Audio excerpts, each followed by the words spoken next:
I'm Lauri Lowell, and I'm the director of the Jewish Community Relations Council, which is the public affairs department of the Jewish Federation of Greater New Haven.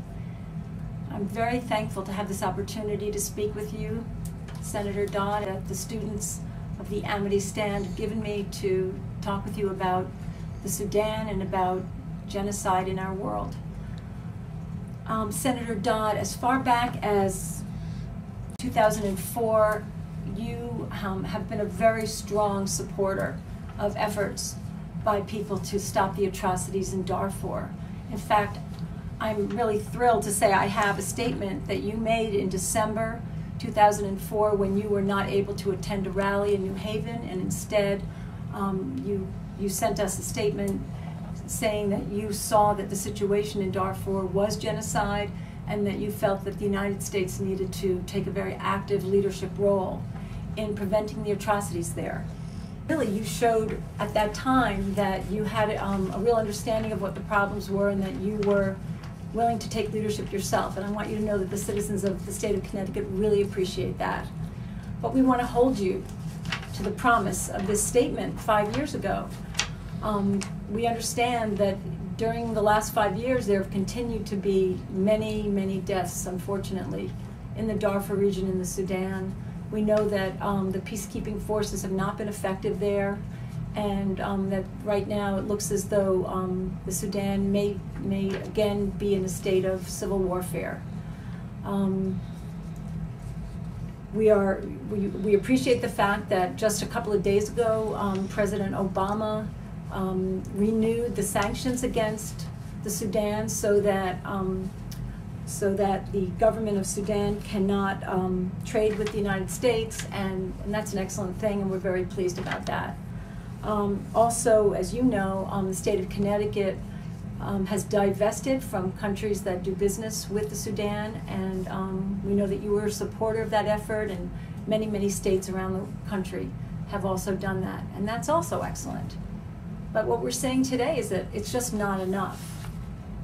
And it's at this point, since we've seen that atrocities and genocide are occurring in many places around the world, we need a new national policy that takes a systemic look at the entire situation and puts in place whatever level, top-level agencies and programs, so that when the signs are seen that something is about to occur in a country far away, in a country on the other side of the world, the United States will find a way to use diplomacy, to use sanctions, to do everything it can to stop that country from doing what it's doing, and to protect the citizens inside that country's border.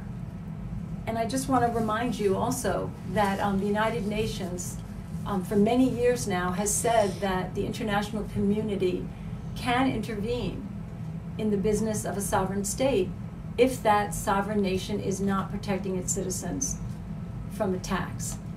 So we're in our rights for the United States to step in and to be a leader in making sure that that genocide doesn't continue.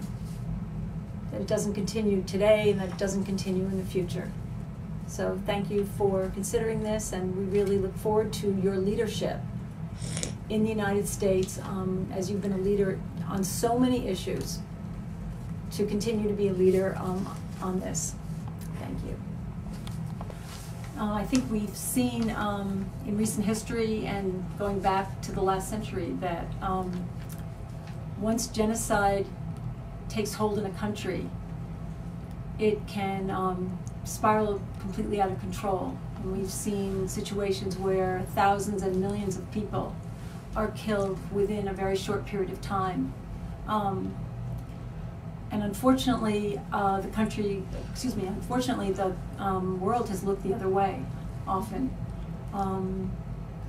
And now, with the global world that we have, where information is passing between countries and where so much is really known about what's going on, we have a responsibility in this country, in America, to institute policies and programs that would make it possible for our government to be aware of what's going on in other countries and to intervene if possible.